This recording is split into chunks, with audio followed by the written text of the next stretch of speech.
네, 오늘 시장 유가증권 시장이 주춤거리면서 코스닥 시장이 다시 살아나는 움직임 기록이 되고 있습니다.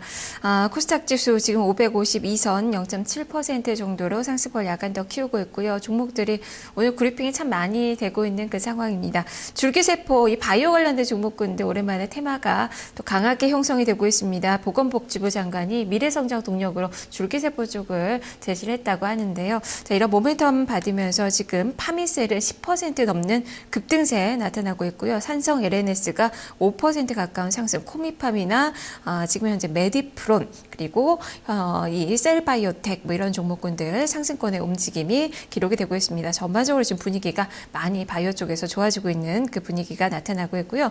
정치인 테마주가 모처럼 만에 오늘 또 많이 들썩이는 그 모습도 펼쳐지고 있는데요. 오늘 문재인 테마주들의 움직임이 좋습니다. 이 다음 달 부산 영도 재보선과 관련돼서 문재인 의원이 이 선거 지원군으로 투입될 가능성이 부각이 되고 있는데요. 이로 인해서 지금 현재 종목들의 움직임 4에서 5% 정도 위노바, 우리들 생명과학, 바른손 중심으로 움직임이 강해지고 있고 창투사 관련된 종목군들 그리고 정책 수혜주들의 움직임들 오늘 양호하게 나오고 있다는 점도 같이 점검해 보시면 좋을 것 같습니다. 자, 그러면 현물시장의 전략 지금부터 살펴보겠습니다. 증권사연권들 오늘 시장에서 어떤 전략 주고 있는지 화면을 통해서 한 줄로 정리를 해보겠습니다. 하이투자증권 김낙원 연구원입니다. 국내 경기 부양 정책에 따른 내수 소비재 중심으로 투자 전략을 세워보자라는 의견입니다. 현대증권 배성영 연구원입니다. 지수의 숨고르기 조정이 나타나고 있다면서 정부의 부양책 발표에 주목을 하자라는 의견을 전했습니다. 다음은 한양증권 임동락 연구원입니다. 대변수에 대한 영향력이 축소가 되고 있다면서 하락 압력은 크지가 않을 전망이다라는 시각을 전하고 있습니다. 삼성증권 임수긴 연구원입니다. IT 대형주 위주로 비중을 확대하고 자동차, 화학주는 단기 트레이딩 관점으로 접근해보자라는 시각을 전했습니다. 전체적으로 대외 변수에 대한 영향력보다는 내부적인 경기 부양책에 대한 그 모멘텀을 많이 주목을 하고 있습니다. 종목들도 이쪽에서 골라보자라는 의견들이 오늘 시장에서는 많이 나오고 있는데요. 이 중에서 하이투자증권 김낙원 연구원 만나보겠습니다. 연구원이 안녕하세요. 네, 안녕하세요. 네, 지금 현재 유가증권 시장은 보합권 정도에서 시세 유지가 되고 있습니다. 자, 오늘 시장 어떻게 정말 부양책에 대한 그런 모멘텀이 증시를 끌어올릴 수 있을까요? 오후장까지의 시장 상황 좀 전망을 해주시죠. 국내 증시는 아무래도 장기적인 관점에서 봤을 때는 상승 추세를 보는 것이 맞지만 단기적으로는 여러 가지 부정적인 리스크가 있는 것으로 볼 수가 있고요.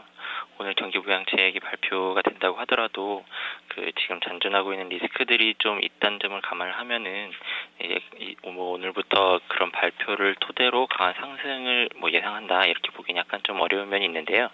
리스크들을 그냥 간단히 살펴보면 첫 번째로 유로존 리스크가 잔존하고 있다는 것, 그동안 키프로스에 가려졌던 이탈리아의 정치 불안이 수면 위로 올라오면서 이제 키프로스 문제와 더불어 시장의 불확실성을 키우고 있는 상황이고요. 두 번째는 아무래도 미국의 소비 심리 지표 악화입니다. 이제 시캐스터의 발동으로 예산 감축과 관련된 산업의 업황과 고용이 아무래도 위축이 될 수밖에 없고 양당 간의 합의를 통한 증세 효과가 지금 나타나고 있는데 이것이 연준의 양적 완화 정책과 부동산 가격 반등에 따른 웰스 이펙트로 어느 정도가 상쇄될 수 있는지가 관건으로 볼 수가 있습니다. 이 두 가지 리스크는 외국인 수급을 좌지우지할 것을 보이고요. 여태까지 외국인이 매도세를 보여왔던 것에 대한 설명이 될 수 있고 앞으로도 이러한 부분에 해소가 없다면 그 외국인 수급이 단기적으로 봤을 때 국내 증시 우호적으로 작용하기 좀 힘들 것으로 볼 수가 있겠습니다.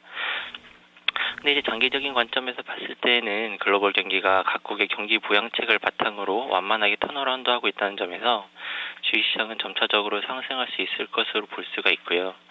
특히 이제 한국 정부의 경기 부양책이 이제 발표되기 시작한다. 이런 점은 이제 그동안 주식시장의 또 하나의 리스크 요인으로 작용하였던 부동산 중심의 내수 침체 문제가 다소 완화될 수 있음을 시사한다고 볼 수가 있겠습니다. 네, 무엇보다도 외국인의 반응이 상당히 좀 중요하다라는 그 말씀이신데 일단 너무 낙관적으로 좀 보지는 않는 그 하이투자증권의 의견이 제시가 됐어요. 자, 그러면 투자 전략은 어떻게 세워야 될지 업종 중심으로 설명을 해주시죠. 네, 이제 장기적인 투자자 입장에서 봤을 때는 유로존 리스크가 뭐 앞으로도 계속 대두가 될 수 있고, 이럴 때마다 증시가 뭐 조금씩 더 조정을 받을 수가 있을 텐데, 이럴 때마다 매수 관점에서 대응하는 것이 적절한 투자 전략일 것으로 보고 있고요.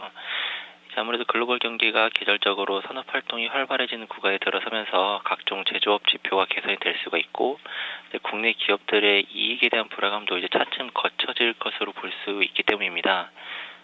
이제 뭐 단기적으로나 아니면 중장기적으로 어떤 주식을 사느냐에 대한 답변에는 제 섹터에 대한 선호도를 말씀을 드리겠습니다. 일단 미국과 중국이 소비를 중심으로 회복되고 있다는 점에서 아무래도 투자 관련 섹터보다는 소비 관련 섹터가 유망할 것으로 볼 수가 있겠는데요. 투자 관련 섹터는 화학, 철강 등의 섹터가 될 것이고, 소비 관련 섹터는 IT, 자동차, 패션, 화장품 등의 섹터가 될 것입니다. 특히 추경 및 금리 인하 등 국내 경기 부양 정책이 가시화됨에 따라서 국내 유통 등의 내수 소비재, 그리고 금융과 국내 건설사 등의 투자 매력도가 높을 것으로 보고 있습니다. 네, 알겠습니다. 말씀 잘 들었습니다. 네, 감사합니다. 네, 수출주보다는 내수 소비재 쪽으로 초점을 맞춰보자라는 시각입니다. 하이투자증권 김나건 연구원이었습니다.